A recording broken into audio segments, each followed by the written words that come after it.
Let's get into it. Sold Not For Sale podcast. We got Joe Rogan talking about a whole bunch of things. You know, freedom of speech, hate speech, why freedom of speech is important.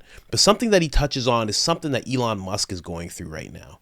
When it comes to Australia and a bishop being attacked with a knife. Now, this bishop was attacked. His assailant tried to stab him a few times. And now X and Australia are at odds because of the video. X made sure to show that video and not silence it, not censor it whatsoever. Australia seems to have a big problem with that. But they're taking it to an authoritarian level when they say they have a problem with it. So I'm going to be playing a lot of this senator who has a lot to say about Musk, the prime minister who also has a lot to say, not just about Musk, but what he thinks the role of social media is. And within their language, you can see it's very authoritarian, and I'm not surprised because you know how Australia has been. Throughout the past 4 years, Australia has shown its true colors. Not the public, but the government. So I'm going to be showing you that whole thing between Elon Musk and the Australian government, another government that is attacking Elon Musk and X. Now, don't forget about the new channel I got, Coach COLIN Media. That's where I break away from the Rogan content and show you guys something different. We already have 52 videos up. If you haven't hit that subscribe button already, you should definitely do that. We got a whole bunch to binge on, but for now, let's get to this Rogan episode. What a face I got this guy on. Wow. Stuff we're already seeing. I mean, Google Gemini, that was eye-opening. Yes. That was eye-opening. Yeah, because human influence. I tried to ask it some questions about contentious subjects, and it was literally like talking to a woke 18-year-old. God, it's so stupid. Because it refuses to give you certain information. If you ask it about things that are controversial, let's say, whatever, there's different examples you could ask it. It just says, well, I have the information, but I'm not going to give it to you because it's harmful. Oh, God damn. That ideology, that pervasive idiotic ideology is so terrifying. It's so terrifying how quickly people will adopt all of those principles without variation. Rarely. They just lump into that, and censorship is fine as long as you're censoring bad people. Mm-hmm. Yeah. I mean, look what Australia is trying to do with Elon and X at the moment. Yeah, we were talking about that earlier. This woman from Australia. Who is that lady? I think she's a parliamentarian or a minister in the government. She was saying he should be locked up for what he's doing on social media. Like, what is he doing? I want to know what. Imagine that's your threshold for locking someone up. Allowing people to talk? Right. You know, what is he doing that's so egregious? Like, does she have? I feel like if you make that statement, if you're a person that's an elected official and you make that statement, like this person should be locked up. If it's not for something very specific, you're terrifying me because you're in a position of power and you just want to just flippantly lock people in a cage because they disagree with you. Please explain what it is. Like, what is he? I have not yet seen one thing. I've not. He's not perfect. Doesn't make all the same moves that. I'm guessing it has to do with this. Accuses Australia of censorship after court bans violent video. So there's a video of a bishop being stabbed at a church. Oh, I saw that video. Right. So Australia is trying to ban that video. Right. Okay, well, I agree with Elon. So imagine thinking that he should be. You want some water? I'd love some coffee if there's Yeah, something here you there. go, bro. Thanks, bro. Beautiful, thank you. You're welcome. So he's saying this is a real video. This is a real thing that happened. There's something that someone wants to see. The world should know that this can happen. Here's the video. Right. Somebody put it up. It doesn't violate any of our laws. Let's keep it up there. And they're saying he should be locked in a cage for that. yeah. I mean, That's crazy. Well, once you invent, so this isn't the case in this instance particularly, but once you invent the idea of hate speech, then everything else follows. Because that if there's hate speech, that means some people aren't allowed to be saying what they're saying.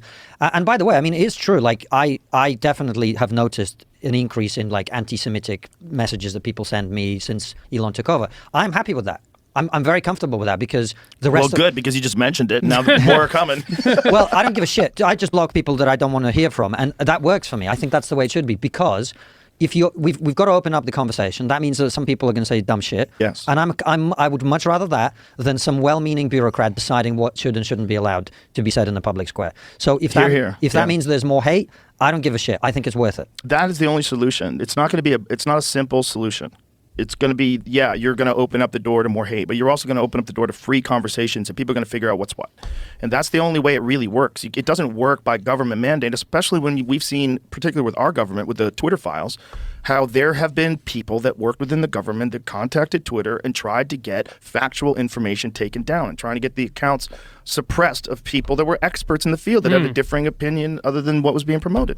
That's crazy. You can't have that. Like that can't be a thing, because that's not good for the government. It's not good for us. It's not good for anybody to allow that kind of shit. It's un-American. You should be ashamed that you want to do that. It's unpatriotic. You shouldn't be allowed to do it just because you're in a sneaky secret squirrel position where you can contact Twitter through some government agent, and then they feel pressured, and then they give in to something that you're doing that's super unethical. That's un-American. I love that you said that, Joe, because it's a phrase that you don't hear as much as I think you used to 20 years ago. Just the idea that there's some basic core principles of what America and the broader West is founded on, and that's one of them. It's one of them, and you have to fight off that urge to control people. You have to recognize that if you're in a position of power, whether you're a cult leader or a president or whatever the fuck you are, there's this desire to control people that gets people to that position in the first place. This ego that makes them think, I should be the one that talks for the whole group. I know what's better for all of them. And as soon as you start using that in an unethical way like that, like censoring people, especially censoring factual information from experts, you're un-American. That's un-American. It's unpatriotic. In fact, it's one of the grossest things you could do in a place that values free speech. And we've seen so tangibly what's come out of this country, like culturally. The music, the comedy, the literature, all the crazy shit, the movies that have come from this experiment in self-government. And the only way it works is if you let people work it out. You got to let people talk. And you're going to get people that are wrong, and you're going to get people that are racist, you're going to get people that are sexist, you're going to get people that are homophobic, you're going to get all that. But you're also going to get people that battle those people, you're going to get people that have better arguments than those people, you get people that sort of start posting links and and people start figuring things out for themselves. And that's the only way this works.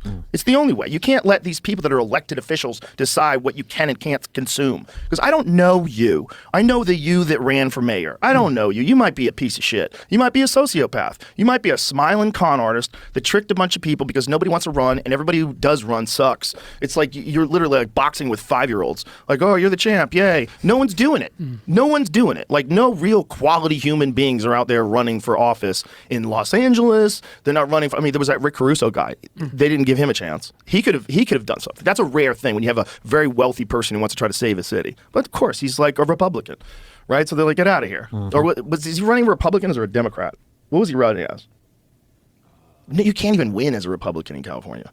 Like, they're so Who was the last guy? Schwarzenegger? Schwarzenegger, Yeah, Schwarzenegger was the last one. But he was also royalty. So it's like a tricky thing, because that was Hollywood royalty. He was a movie star. Like, it would be great if Arnie got in there. He's a sensible Republican. You know, he's one of us. He's a liberal. But he's running as a Republican. That's the only way he can win. Yeah. You know, and you've seen that more and more throughout all our societies. Like, you look at what's happening in Scotland. When I messaged you with what was happening with the hate speech laws, Crazy. where now the hate speech has been criminalised in public performances, including plays. It's so insane. So the Edinburgh Festival, which is the largest comedy and arts festival in the world, people can now get arrested for public performance. And they most certainly will if they follow the rule of the law, because Edinburgh, those guys get wild. People get wild down there. Yeah, and so they should. And you just go... Well, it's a comedy festival. Yeah, it's a comedy festival. However, there's probably a few people that actually, if I was in charge, I'd lock them up. Get rid of them. But you know, Francis and I, we've been warning about this for ages, and most people pretend it's not happening. They ignore it, and it's like, first, a couple of years ago, a guy called Jerry Sadowitz, who's a super funny, super offensive comic. Like, none of his stuff is online because it's too offensive, but you go and see him. He's absolutely incredible. So they pulled his show from the Edinburgh Festival, and we were like, this is a problem. It's like, no, there's no problem. Now, you literally have the police potentially arresting comedians. Maybe this is when they start waking up. Yeah, and the same government wanted to criminalise hate speech in your home. In your home. In your home. It really is. The real problem is the people that want that job shouldn't have that job. Yeah. No quality, except for there's a rare few. Like, I think RFK is a great person. Yeah. I would vote for him. I think Tulsi Gabbard is a great person. Yeah. I would vote for her. There's people that I think are running for office, and they're legitimately trying to do well for the world. They're trying to make a better place. They think they have ideas that would sort out some of the problems that we have, and they're one of us. That's real. But then there's these fucking people, the rest of them, they're just these partisan fucking robots, and they just get connected to the system, and they know which wheels to grease, and they all get connected together, and they support each other, and it's just ugh. And even with good, well-intentioned people, I think, as we were talking about free speech, there are some certain principles that have got to be there because good intentions can be misused. Like you're like, oh, I just want to do good. I just want to protect people from harm. That's why we need to restrict speech online. That's their argument. Like I did. It's a stupid argument that they should have to debate someone about that. Yeah. But you want to just pass something like that? You should have to stand. That is a very important thing you're trying to pass. You should have to stand publicly and defend that against a champion of free speech, Yeah. like a really brilliant, like if Hitchens was alive. Right. Yeah. You know, could you imagine what that would have looked like? Christopher Hitchens versus whoever the fuck thinks they can lock people up for saying cunt. You know, whatever the words that you're going to choose that are hate speech now, and they're going to keep moving. They'll run out of words. They're going to push new words. They're going to push new descriptions that are problematic. I mean, to be Man, I let that run long because he's right. Imagine that. Imagine when people had something, or I shouldn't say people, but when government officials wanted to pass something or wanted to just make these big statements, they had to do it in front of the public. I keep talking about that. Not even just things like, oh, I want to lock this person up or this person should be in jail. Just anything. Like, oh, you know, we got $53 million for illegal migrants. It's like, hey, you should have to say that in front of the city. You should have to, you know, New York, you should have to get in Times Square and round everybody up and say that to everybody and see what everybody thinks. And when you get a bunch of tomatoes thrown at you, you say, I'm not going to do it. Until they start looking at you properly or start taking you in or start cheering you, you have to pull back what you were saying and say never mind and apologize. Same in Chicago. They want to spend another $70 million on the immigration. Right? If a whole bunch of people came out and just booed you and threw tomatoes at you like you were performing in the Apollo or a comedy club or something, you know, like that would be perfect. I would love to see that happen. But let's get into this whole thing. One thing that they brought up, just to go through the clip really quick. One thing is how they brought up Arnold and how people thought about Arnold in terms of running. You know, some people wanted to see him as president. And then another thing that they talked about is, I don't know you. Joe's like, I don't know you. I know you that was running for mayor. And that's true with Arnold. You didn't know him. You knew him as an actor. And then, yeah, he was in and he was doing his thing as a Republican. But then 4 years ago, he was one of the first people to say, screw your freedom. When it came to people making certain decisions about certain procedures, he was one of those people. He's, quote, screw your freedom. It's like, you don't know these guys. That's why I keep saying it should have to be regular people. It shouldn't be somebody who's a multimillionaire who never has to interact with society, like general population. It just seems not good, you know? I don't know. But Arnold stood out to me because I'll never forget that he said that. I will never forget that he let those words come out of his mouth and then tried to backtrack it later because he went like this and he went, oh, people don't like that. Okay, we're not doing that anymore? Okay. It was gross behavior. It's funny that it is a core principle. That's something that they brought up, how free speech is a core principle. And it's so alarming when you see people, I think his name is Dan Goldstein. I believe he is a congressman or a senator. And he was talking about how, you know, the First Amendment is not absolute. And he was talking about that same thing that they talk about near the end, or, you know, you want to be good people and stop misinformation, hate, or this or that. And it's getting to the point where guys like him are saying it's not absolute. But it is. It actually is absolute. It's an odd little game that they're playing. And by what I mean by that is they'll push a little bit. He said, this gentleman that I'm talking about, he said this in front of Jordan Peterson. Jordan Peterson was like, huh. It was one of the times Jordan Peterson had to speak in front of Congress. And the face that he made was very telling because he was like, I can't believe a person just said that. That's like in office in America. So it's this game that they play where they'll push a little bit and they'll see what the temperature is and how people react. And if people push back, then they'll back off. You know, Jordan Peterson talks about that. Like how does authoritarianism get pushed in? Well, it's like they push you a little bit, and then when you protest, they pull back. But you're still here. It's not like you move back there, right? So then they push you a little bit more, and then you protest, and they move back. And now it's like you're a little further, and they keep on doing that until you're all the way over here. And they're just like, what? I didn't do anything. It's like they pushed you inch by inch by inch. And every time I hear somebody talk about the First Amendment not being absolute, I think there was another woman, I want to say Albuquerque. She was talking about how law-abiding citizens who had permits to carry firearms should be arrested, even though she was trying to bend the Constitution. She was like, we should be able to work our way around the Constitution. It was so wild. But those are those little pushes, you know? And it's happening all over the world, which, again, it's one of those things where it's like, how do you not see this as a planned effort, a concerted effort amongst all these people? They're all doing the same thing. They're all saying the same thing. Again, we're talking about Australia right now. They're doing something very similar to what Brazil is trying to do. It's actually quite the same thing. They're trying to go to X and say, X, we want you to do this because we want to control our public in a certain way. And X is saying no. You know, also Belarus. I think they just took down 20 news websites because they deemed them extremist. Like, stuff like this is going on. Canada, everything that Canada did with the internet and podcast regulations, which is still ongoing, it might be something that actually comes about. Joe Rogan's podcast might get banned in Canada, depending on if it gives up certain information. Jordan Peterson might suffer the same fate. It's crazy. I might suffer the same fate. It makes no sense. So let's get into the Australian thing, though. Now, I was going to show you this last, but I want to show you this first. Right? This is Elon Musk. This is a tweet from Elon. Just so you know, just so when you're seeing all this stuff that I show you, understand what their problem is, okay? So this is the tweet here that Elon, he said, our concern is that if any country is allowed to censor content for all countries, which is what the Australian Safety Commissioner is demanding, then what is to stop any country from controlling the entire internet? We have already censored the content in question for Australia, pending a legal appeal, and it is stored only on servers in the USA. So just so you know, he has already decided that he's going to censor this video in Australia. Okay? I just want you to understand that as you hear what this senator and this prime minister have to say about Elon Musk. He has already done what they wanted for their public.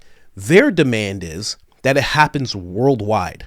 They think they should have control over what happens with X worldwide.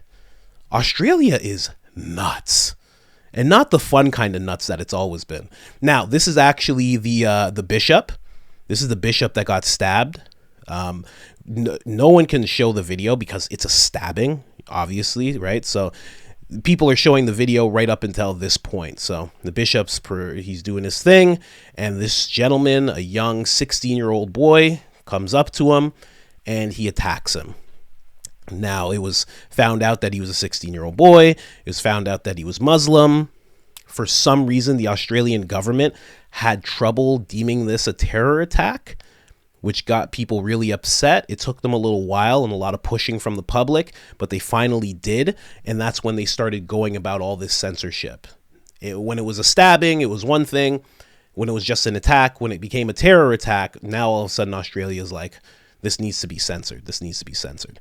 Now, again, this gentleman, he is a great man. Now, the reason that he got attacked is not just because he's a priest.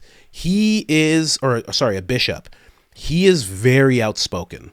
He has no problem calling out Muhammad, Allah, Islam, Judaism. Like he is very, very devout in the only way to heaven, the only way to God is through Jesus Christ of Nazareth. He's very, very spoken about that. He has called the Pope a traitor because the Pope has been endorsing certain things when it comes to the LGBTQ community. He's a very outspoken person. When it came to 4 years ago and lockdowns, he was protesting that via his church. He's just a very, very outspoken man. So honestly, if they didn't know who attacked this guy and they didn't know it was because of him insulting Islam, you could have thought this gentleman was attacked by anybody. You could think a whole bunch of different sides of peoples would have attacked this man. Anyone from, high up to down low. Like, I'll just put it like that. But it was seen, the kid did come out and say it was because you insulted my prophet that I attacked you. Now, by the grace of God, when the guy went to actually stab him, he hit him. And I guess if you're just hitting somebody around the face, head, neck area, you're going to bludgeon them, little blood here and there. Maybe you hit them in the eye, maybe you bust their lip, whatever. But apparently, you see in the video, his knife didn't open. So he was just hitting him with the blunt side of a knife. So the knife didn't open. And in fact, it kind of opened and then closed on the assailant's hand. And apparently he cut his hand really bad. So the bishop is completely fine. But that is the situation with the bishop. This whole thing is what sparked X getting attacked by the Australian government. This is a woman that you're about to hear right now. She is the senator who has a lot to say about Elon Musk. Here you go. Those senators posting that video out of Wakely, the alleged attack, and Elon Musk really showing contempt for the government and its approach on this issue. What's your take on the tech billionaire? So when it comes to the tech billionaire, like I've already said, I think he's a social media knob with no social conscience. He has absolutely no social conscience. Someone like that should be in jail and the key be thrown away. That bloke should not have a right to be out there on his own ideology platform and creating hatred, showing all this stuff out there to our kids and doing all the rest. I'm very interested to watch what the US is going to do with TikTok and how far that they can do. We're trying to get rid of that platform as well. So I think we're all watching on the United States at the moment to see what they're doing. But seriously, if we can move, and if that means in the next sitting that we can shut him down from doing this, because this is happy to kick them out? Disgraceful. You kick the platform out? I don't give a stuff about the platform. I'm happy to go off the platform today, to be honest with you. I already have a list of all you journalists. I don't even know why we're on the platform. But I say this to everybody else. I'll be switching off X today. I'll be doing that before I get to the airport this afternoon. And I suggest that the other 227 members of parliament do the same thing and show them that you mean business. Because when you want to lead by example, it has to happen from here. It has to happen from here. So start switching off X. Start throwing it back at him. But we've got to start from here. Jackie. Good on you, mate. Good on you. Right? Just shut him down, right? Anyway, bad accent. I can't get the Australian accent down. But it really goes back to what they were saying in the clip of JRE.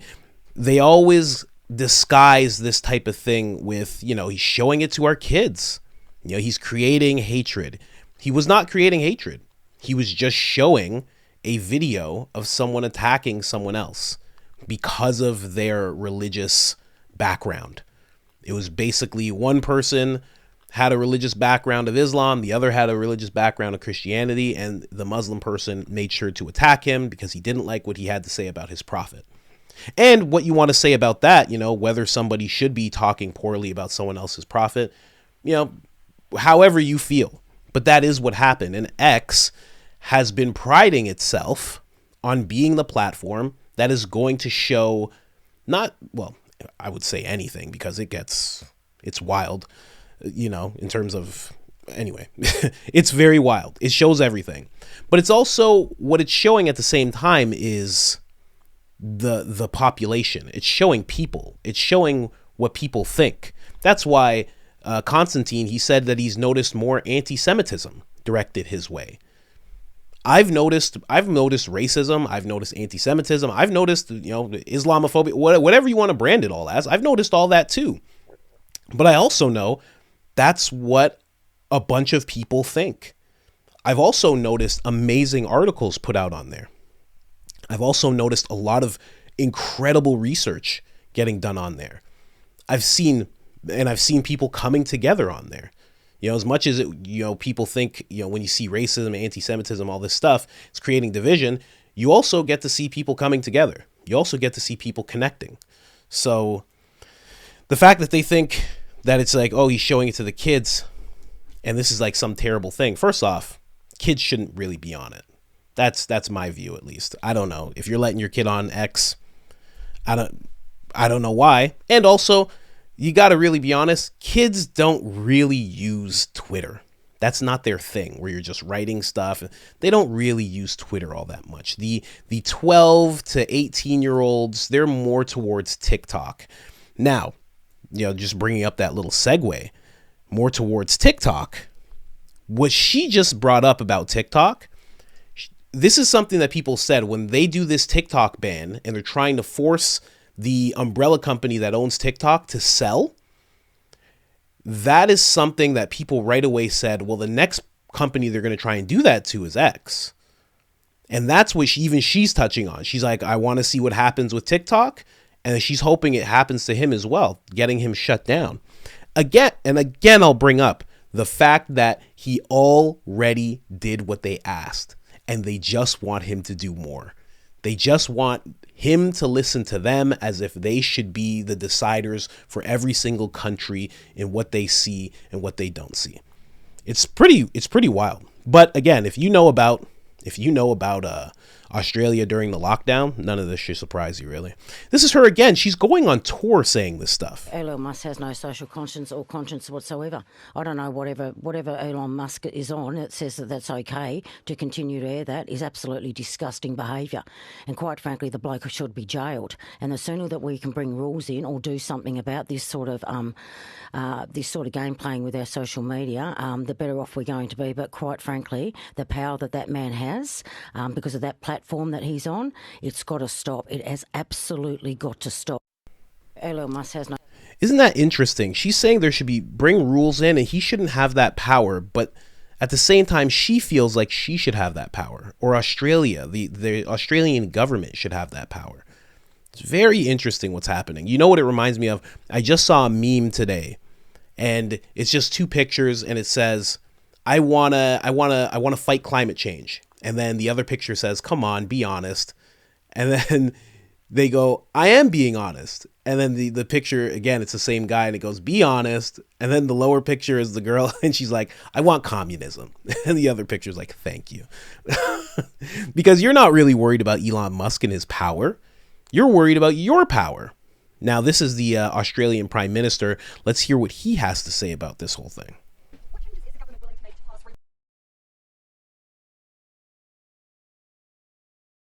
Misinformation laws. So we're now beyond local things, but okay, happy to take that. Look, we'll examine whatever's necessary, but we think we've had this out there now for a year. Now, surely there is now a recognition that misinformation is a problem on social media. I attended a very moving ceremony last night at Bondi Beach, and it's a tragedy that 6 Australians lost their lives last week in what was a senseless act of violence. But it's also the pain of many people has been exacerbated by what occurred on social media, the broadcasting of violent images that have no place. Social media has a social responsibility. And in addition to that, of course, we know some of the misinformation, including naming some innocent bloke as the perpetrator, is just extraordinary that was occurred and that was replicated. We need to recognise that, and social media has a responsibility. By and large, people responded appropriately to the calls by the E-Safety Commissioner. X chose not to. They stand, I think, I find it extraordinary that X chose not to comply and are trying to argue their case. We know, I think, overwhelmingly Australians want misinformation and disinformation to stop. This isn't about freedom of expression. This is about the dangerous implications that can occur when things that are simply not true, that everyone knows is not true, are replicated and weaponised in order to cause division, and in this case to promote negative statements and potentially to just inflame what was a very difficult situation. And social media has a social responsibility. You'll notice that when I bring him up on screen, he's saying that a lot. Social media has a social responsibility. And I don't know what that actually means, and he doesn't actually explain it all that much. But what I can gather is that they have a responsibility to listen to people who feel that they're higher than the social media companies, that they should be doing what these governments say because the governments want to control what the people want to see. And it's funny that when I see Australia doing this, I feel like other nations are way better at this. It's almost like they're new to this whole, like, how do we secretly usher in communism kind of thing. They're like kind of new to it. Like, okay, misinformation, things aren't true. Our kids, yeah, that's it. Just he should listen to us, or we put him in jail. Is that it? And America's like, no. Shh, Jesus, nah, don't suggest jail. Shh, we don't suggest jail. Good God, what's wrong with you guys? Oh, sorry. Good on ya. Just show me a little bit. Anyway, just so you know, they bring up the safety commissioner. Just so you know, the safety commissioner, her name is Julie Inman Grant. She was a former Twitter employee. Just so you understand why this person is going so hard at Elon Musk, she is a former employee of Twitter. And she's saying that the platform needs to address online hate speech and toxicity on the platform. She has given Twitter 28 days to clean up the issue or face fines of $700,000 or $475,000 US for every day it misses the deadline. Very, very interesting. Now, again, all of this is happening because of something that Elon Musk has already done. They just feel like it should be a worldwide thing. Because it's something, and maybe I forgot to mention this, but because that bishop was stabbed and he is Australian and his assailant is also Australian, they feel like this isn't something that the world should get to see. But even as I say that, it sounds so nonsensical. It sounds so crazy that somebody actually thinks, you shouldn't be able to see anything that happens in our country. Like, you know who's doing that right now? North Korea is doing that right now. You don't get to see what goes on in North Korea. You barely get to see what's going on in China, although sometimes you do get to see that from time to time. You don't really get to see what goes on in Russia. Like, what are they trying to do? Interesting. Here's just another quick clip, and then I'm going to show Elon Musk because he commented on this video. Media companies, including social media companies, have a responsibility to act. It shouldn't need the e-safety commissioner to intervene, to take down violent videos. The social media companies that make a lot of money out of their business have a social responsibility. We are prepared to take whatever action is necessary to haul these companies into line. Media companies, including social media. It's interesting. Both of them seem to have the same script that they're reading over and over again in front of audiences. And Elon Musk actually commented, he said, just want to clarify, are you requiring this platform to censor content globally, even when that content is made inaccessible to Australian IP addresses and the content is stored only on servers in the United States of America? And the answer is yes. That is the answer. And it's wild because, actually, I shouldn't say this is wild. This is kind of, normal, right? The publications in Australia start joining in on what the people in power want to have happen, right? So they're controlling the narrative. X marks the loser. They're doing smear campaigns on Elon Musk, of course. Now, this is a very interesting clip. I don't know if this is going to actually make it into the final cut just because it has some music in it, but there are some people who are Australian politicians, and just hearing how they think about this whole situation and what they think should happen to Elon Musk and what they think that the people should be able to hear and not hear is extraordinary. Listen to this. Is the e-safety commissioner. Well, we have a range of graduated powers. There could be civil proceedings and we could take them to court or we could fine them. Of course, the quantum of the fine would depend on the gravity of the non-compliance. This is where we try and work with the platforms to either voluntarily raise this or to use our codes and mandatory standards to force compliance. But we can use graduated tools like link deletion notices. So if they fail to remove the content, then we can go to the search engines such as Google or Bing to really minimise the amount of content the Australians can see. Since we'll work with the Commonwealth Government to pull down those pages, but I can't emphasise enough how difficult it is to contain a combustible situation when false and malicious rumours spread like wildfire in our community. We need to be in a position where we're dealing with truth. Information should be from police and law enforcement authorities, and if people have concerns, they should check our websites, our socials, and any other direct news from law enforcement about current information. Act on advice and information that's provided by the government or the police. So please be assured that police will be the source of truth and not social media and misinformation. And then when it comes to the misinformation and disinformation, the government does have, well, it's working on draft laws to try and put in place some much tougher rules for the social media companies. Where are you at on this? Are you prepared to back such laws?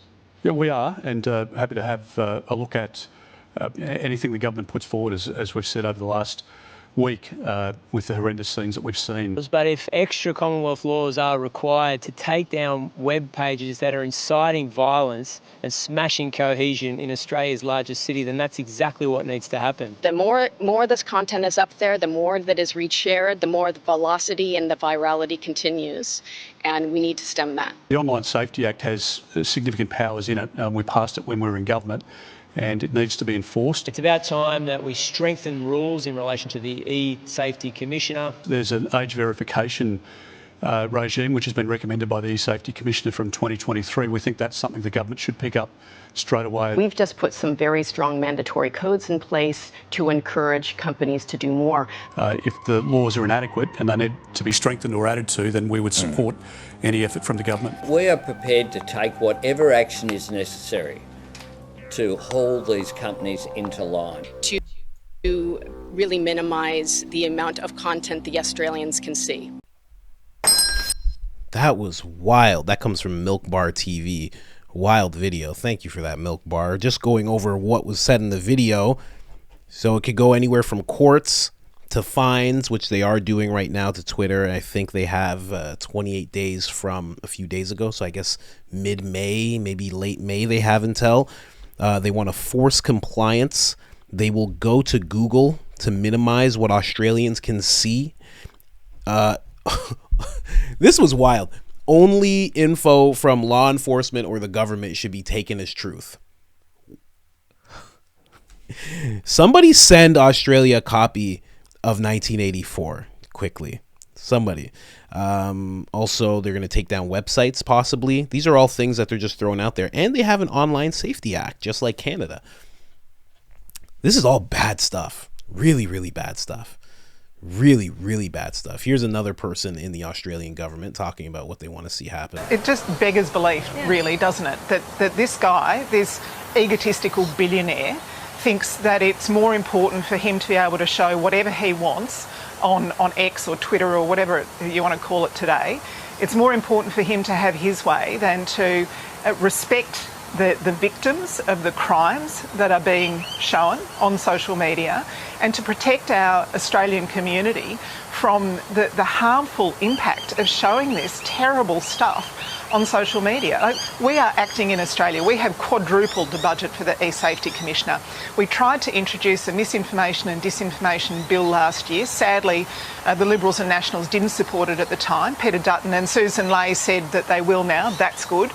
We need to keep Australians safe from this terrible stuff on social media. And Elon Musk doesn't dictate to the Australian government what we are doing here domestically with our laws. It just beggars. they're talking as if he just wants to, like, it's just like all family, all pictures of my kids and my nudes. That's what you guys get to see. Everybody has to look at it. He's just letting people show news in real time. That's it. That's what he's doing. And a lot of times it's not stuff you want to see. And if you don't want to see it, you click off, you scroll away, you block accounts if you want. But the fact that they're having this wild reaction to him, and again, I have to mention again, he has already made that video that they're talking about inaccessible to people in Australia. And I don't even know if that's a good thing, because they should kind of know what's happening. You know, it was a pretty big event too, because after the bishop got attacked, they had the attacker, because, you know, his congregation came together, grabbed the guy, didn't do anything to him, but just wanted to hold him down so he couldn't do any more damage. And a massive crowd of people assembled around, and they were asking for the assailant to be brought out. They were saying, bring him out. And they wanted to, you know, probably wanted to have their own brand of justice. And that didn't happen. But if that was happening, say in your town, your city, your state, your country, you'd probably want to know. You know what I mean? You probably wouldn't want to wait for the filter. And that's the thing with X. You don't have to wait for the lens of mainstream media to show you what happened. You don't have to wait for their version. You don't have to wait for my version. You don't have to wait for anybody's version. You just get to see what happened. And you get to see it from so many different directions, and you get to hear about this, and maybe this person got it wrong, but then you hear from this person and they actually got it right, and you continue to follow this person, and you just keep going like that until you've built up this toolbox that keeps you a informed citizen of wherever you're from, because that's really, really important. Got another video here of the Prime Minister talking just about what he thinks should happen to Elon Musk and the things that they're trying to do. I mean, just that little compilation I played alone, I hope that does make the final cut, because the things that they're saying, the things that they want to see happen, I don't know how people, well, they probably are. I was going to say, I don't know how people in Australia aren't very scared. Those are very scary things to hear, you know. In North America, that would be considered the quiet part said out loud. And it seems like for them, that was all just normal. That's just fine to say out loud. It's interesting. I want to ask you about Elon Musk. He's mocked you this morning for choosing censorship and propaganda over free speech and truth. What's your response to that? Well, this is a bloke who's chosen ego and showing violence over common sense. I think that Australians will shake their head when they think that this billionaire is prepared to go to court fighting for the right to sow division and to show violent videos which are very distressing. He is in social media, but he has a social responsibility in order to have that social licence. And what has occurred here is that the E-Safety Commissioner has made very sensible suggestions. Other social media companies have complied without complaint. But this bloke thinks he's above the Australian law, that he's above common decency.